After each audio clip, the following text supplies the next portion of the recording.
Assalamualaikum warahmatullahi wabarakatuh. Selamat datang untuk rekan-rekan semuanya yang saya banggakan dimanapun Anda berada. Semoga kita selalu dalam keadaan sehat walafiat dan selalu dalam lindungan Allah Subhanahu wa Ta'ala. Selamat datang di ruang belajar untuk mata kuliah Sistem Informasi Akuntansi. Pada sesi kali ini saya akan menjelaskan terkait dengan di pokok bahasan jurnal. Akuntansi otomatis tidak akan bisa lepas ya dari yang namanya sebuah jurnal. Ya. Maka dalam jurnal di sini saya akan menjelaskan terkait dengan di pentingnya sebuah jurnal. Kemudian jenis dari jurnal itu apa saja? Dan yang ketiga adalah bagaimana perancangan sebuah jurnal. Dan yang keempat, metode dalam pencatatan sebuah jurnal itu apa saja. Jadi, pentingnya sebuah jurnal. Kita dalam memahami, jadi seorang accounting, jadi tentu ya harus paham definisi dari akuntansi itu apa. Akuntansi itu kan proses pencatatan, pengidentifikasian, ya, sampai dengan pelaporan, ya, mengkomunikasikan. Itu di akuntansi. Maka dari definisi tersebut dapat kita pecah, dapat kita runtut proses pencatatan. Ya, proses pencatatan. Jadi proses pencatatan. Pencatatannya di mana? Maka pencatatan tersebut disebutlah yang namanya sebuah jurnal. Maka tahapan pencatatan di dalam akuntansi, di dalam akuntansi itu, jadi berawal dari adanya sebuah transaksi ekonomi, transaksi bisnis atau kegiatan ekonomi. Dari adanya kegiatan ekonomi, maka muncullah sebuah transaksi. Dari sebuah transaksi itu barulah dicatat dalam sebuah jurnal. Ya. Setelah dicatat sebuah jurnal, diringkas dalam buku besar. Maka dalam tahapan pencatatan di dalam akuntansi itu perlu adanya peristiwa sebuah transaksi, sebuah peristiwa transaksi bisnis. Dari adanya peristiwa itu barulah dibuatkan bukti, ya, bukti dari transaksi tersebut. Dari bukti yang ada, entah kita itu membuat atau menerima, ya, kemudian dicatat. Itu konsepnya. Setelah kita catat, ya kita posting ke buku besar. Posting itu kan dikelompokkan. Jadi dikelompokkan di sini. Nyatatnya kan misalnya sehari kita itu nyatat penjualan semua. Kan kemudian kita masukkan di buku besar, penjualannya berapa sehari. Kan itu. Dan seterusnya. Jadi di dalam siklus akuntansi itu kan berarti berasal dari ada kegiatan pencatatan, penggolongan, pengikhtisaran sampai dengan pelaporan. Maka kegiatan pencatatan itu berawal dari transaksi, kemudian jadilah bukti transaksi, kemudian di jurnal. Itu pencatatan. Setelah kegiatan pencatatan di dalam siklus akuntansi adalah penggolongan. Penggolongannya di mana? Di dalam buku besar. Setelah penggolongan dilakukan apa? Pengikhtisaran. Pengikhtisarannya di mana? Di dalam neraca lajur atau neraca percobaan biasanya. Setelah diikhtisarkan, ya disarikan, kemudian di pelaporan. Jadi munculnya apa? Laporan keuangan, laporan laba rugi, perubahan modal, neraca, arus kas. Itu di siklus akuntansi. Untuk di jurnal di sini. Jadi, setelah data transaksi keuangan direkam pertama kalinya dalam sebuah formulir, langkah berikutnya dalam mengolah sebuah data informasi keuangan adalah mencatat untuk pertama kalinya dalam catatan akuntansi yang permanen. Makanya, jurnal itu bisa dikatakan kegiatan akuntansi yang pertama itu adalah di jurnal. Karena apa? Catatan itu bisa transaksi, kegiatan transaksi bisa catat, tapi belum tentu di jurnal. Kan itu. Jadi dalam catatan akuntansi, transaksi itu digolongkan sesuai dengan klasifikasi yang akan dituju dalam rekening yang bersangkutan dalam buku besar. Maksudnya apa? Jadi di jurnal itu kira-kira ini nanti masuk dalam kelompok transaksi apa? Kas, penjualan, pengeluaran, beban, atau yang lain. Transaksi mulai diringkas untuk kepentingan penyajian informasi dalam laporan keuangan. Itu. Jadi dalam pengolahan data akuntansi, jurnal itu menduduki posisi yang unik. Ya, di satu pihak jurnal dipakai sebagai petunjuk untuk menemukan sumber data transaksi, dan di pihak lain merupakan penyedia ringkasan data yang akan ditampung dalam rekening-rekening buku besar. Itu di catatan atau di jurnal. Jadi pentingnya jurnal itu adalah satu sebagai petunjuk untuk menemukan sumber data transaksi. Yang kedua, penyedia ringkasan data yang akan ditampung dalam rekening di buku besar. Itu penting sekali untuk di jurnal. Jadi dibandingkan catatan akuntansi yang lain, ya, pencatatan dalam jurnal ini biasanya lebih lengkap, lebih rinci, ya, dan urut sistematis sesuai dengan tanggal kejadiannya.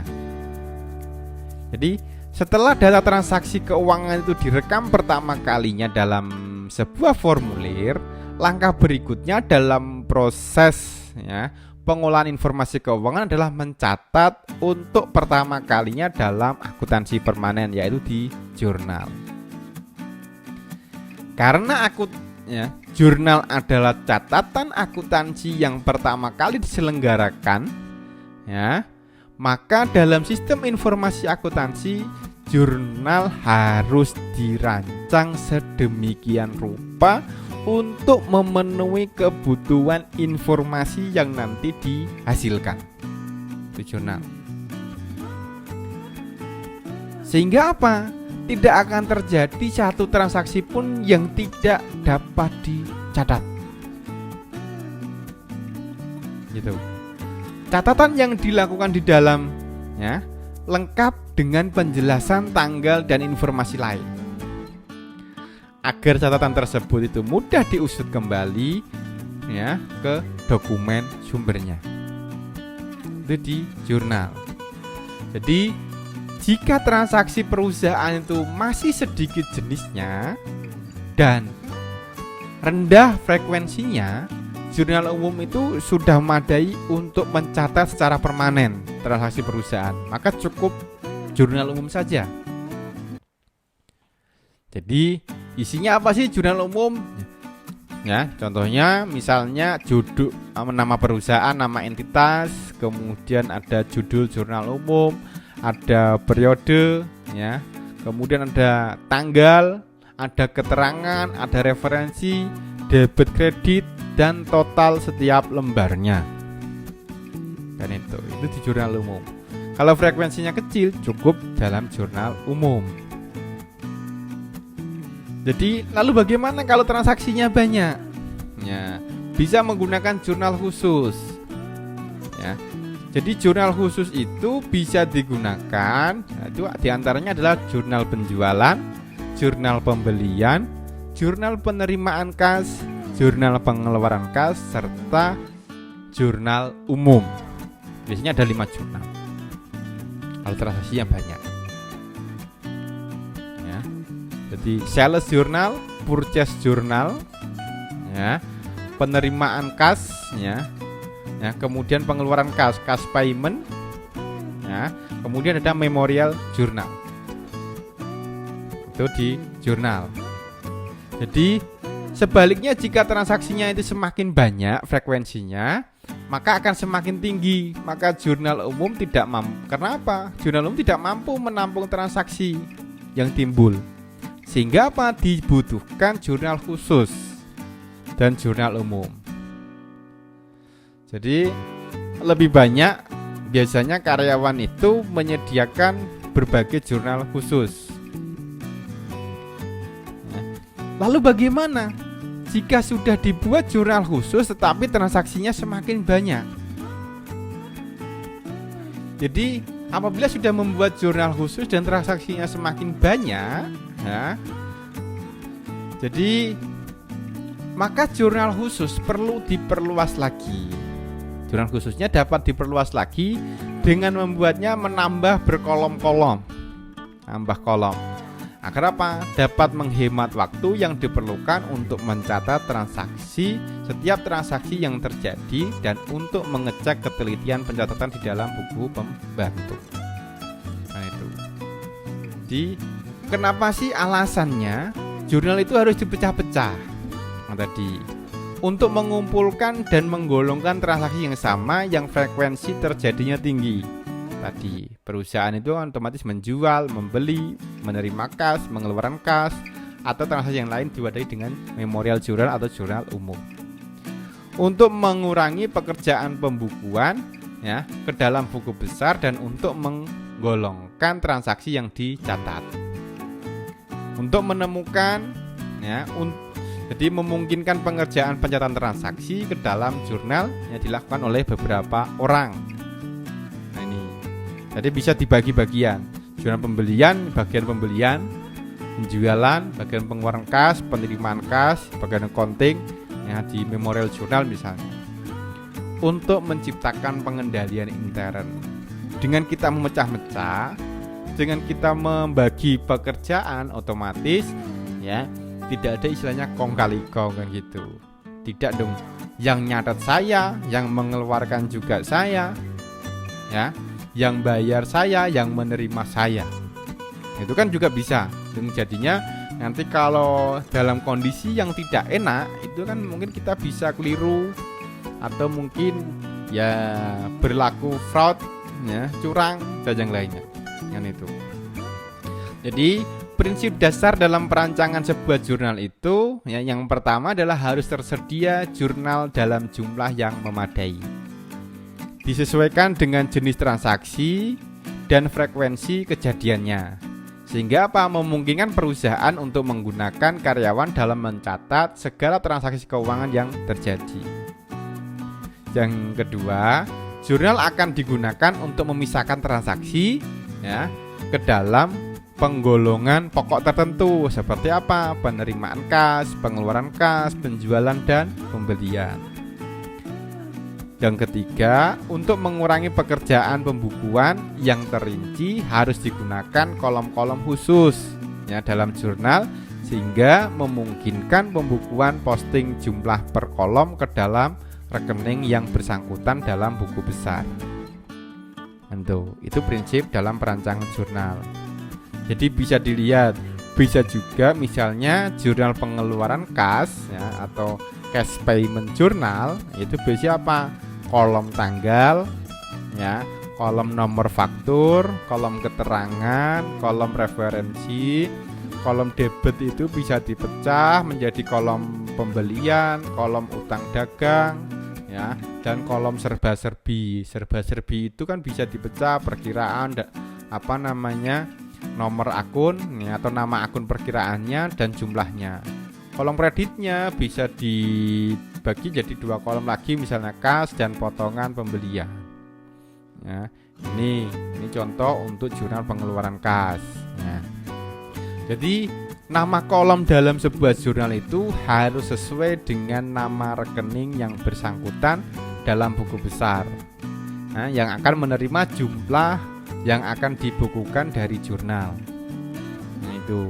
Kemudian kolom-kolom dalam jurnal digunakan untuk mengumpulkan angka yang akan diringkas ya dalam rekening yang bersangkutan ya dalam buku besar. Kemudian sedapat mungkin pekerjaan menyalin dari dokumen sumber dibuat sangat minimum. Ya, harus ditetapkan hubungan antar dokumen ya, antar dokumen sumber ya tertentu dengan jurnal sehingga pertanggungjawaban kebenaran informasi dapat ditentukan. Ya, itu untuk di jurnal. Jadi jenis dari jurnal itu yang terdapat pada perusahaan itu berbeda-beda. Minimal biasanya ada jurnal penjualan, jurnal pembelian, jurnal penerimaan kas, pengeluaran kas, dan jurnal umum. Jurnal penjualan itu untuk mencatat penjualan kredit maupun tunai. Jurnal pembelian ini untuk mencatat pembelian secara kredit. Ya. Kemudian jurnal penerimaan kas ini untuk mencatat pembelian secara tunai. Ya, penerimaan kas ini untuk mencatat ya. Kemudian jurnal pengeluaran kas ini untuk mencatat pengeluaran kas. Ya. Jadi jurnal penerimaan kas ini untuk mencatat penerimaan kas. Ya. Kemudian di jurnal umum ini untuk mencatat ya, jurnal yang digunakan untuk menampung semua transaksi perusahaan selain yang ditampung di dalam jurnal penjualan, jurnal pembelian, penerimaan kas, dan pengeluaran kas. Itu di jurnal. Ya, itu di beberapa jurnal. Jadi kalau Anda misalnya pernah di buku praktikum ya, itu menyusun atau menjurnal. Lalu bagaimana sih jika perusahaan hanya menggunakan dua ya, jurnal khusus saja, yaitu jurnal kas dan jurnal penjualan? Maka apa? Maka jurnal umum itu digunakan untuk mencatat transaksi selain penerimaan kas ya, penerimaan kas dan pengeluaran kas serta transaksi penjualan. Semuanya masuk di jurnal umum. Kalau perusahaan hanya menetapkan 2-3 jurnal ya, jurnal kas dan jurnal penjualan, harus tambah jurnal umum gitu sama jurnal umum. Jadi yang tidak masuk di dalam jenis jurnal itu maka masuk di dalam jurnal umum. Nah, lalu bagaimana sih bentuk dari jurnal? Jadi bentuk dari jurnal itu bisa berbagai macam. Ya, jadi dijilid atau di lembaran yang lepas-lepas. Jadi jurnal umum itu ya umumnya berbentuk buku yang dijilid. Ya, bentuk jurnal ini biasanya banyak dijumpai perusahaan yang menggunakan manual, sistemnya manual di dalam pembukuannya. Jadi kemudian ada jurnal dapat juga berbentuk lembaran-lembaran formulir lepas jika pembukuannya menggunakan mesin pembukuan formulir lepas. Jadi pencatatan di dalam jurnal itu dapat digunakan dengan berbagai cara, dengan pena tulisan tangan atau dengan mesin pembukuan, dengan arsip dokumen sumber yang berfungsi sebagai jurnal, atau dengan komputer. Itu mencatat dalam sebuah jurnal. Lalu bagaimana untuk merancang sebuah jurnal? Jadi dalam merancang sebuah jurnal itu perlu perhatikan 3 hal. Pertama, lakukan studi terhadap karakteristik transaksi perusahaan. Jadi transaksi yang berfrekuensi tinggi dibuatkan jurnal khusus. Yang berfrekuensi rendah cukup dimasukkan di dalam jurnal umum. Dan itu. Kemudian pembuatan jurnal standar untuk mencatat transaksi yang berfrekuensi tinggi. Dan perancangan jurnal, kolom dalam jurnal ditentukan dengan tingginya frekuensi terkait dengan rekening tertentu. Nah, itu adalah terkait dengan di dalam jurnal. Lalu coba Anda buatkan ya, formulir jurnal elektronik. Formulir jurnal elektronik. Kalau di pertemuan sebelumnya di materi formulir ya, Anda sudah diminta untuk membuat contoh formulir elektronik. Sekarang buatlah jurnal elektronik. Basisnya bebas. Dan itu sesuai dengan pemahaman Anda. Ya bebas. Nah, yang penting pakai elektronik. Ya. Baik, di penghujung sesi hari ini saya menyampaikan ya salah satu dari kata motivasi. Orang yang paling beruntung di dunia adalah orang yang mengembangkan rasa syukur yang hampir konstan atau konsisten dalam situasi apapun. Jadi selalu bersyukur, tidak pernah mengeluh. Nah itu. Jadi karena apa? Yang terjadi pada hari ini itu sebenarnya sudah disiapkan dalam diri kita. Kan itu. Jadi kita tidak usah mengeluh. Saya akhiri. Wabillahi taufiq wal hidayah. Wassalamualaikum warahmatullahi wabarakatuh.